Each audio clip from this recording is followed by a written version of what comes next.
নমস্কার বন্ধুরা, আবার একটি নতুন ভিডিও নিয়ে আপনাদের সামনে উপস্থিত হলাম। আজকে যে কয়েনটি নিয়ে আলোচনা করতে চলেছি এটি 1952 সালে পর্তুগালের নিজস্ব মিন্ট লিসবোয়া থেকে মিন্ট করা 1/4 রুপিয়া। এই কয়েনটির মেটাল কপার নিকেল এবং এর ওজন 2.75 গ্রাম।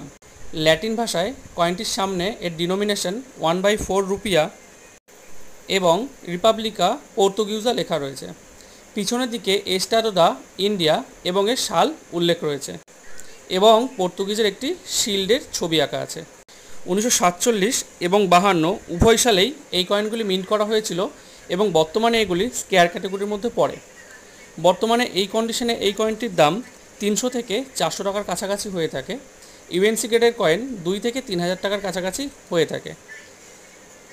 ভিডিওটি ভালো লাগলে অবশ্যই লাইক এবং চ্যানেলটি সাবস্ক্রাইব করতে ভুলবেন না। ধন্যবাদ।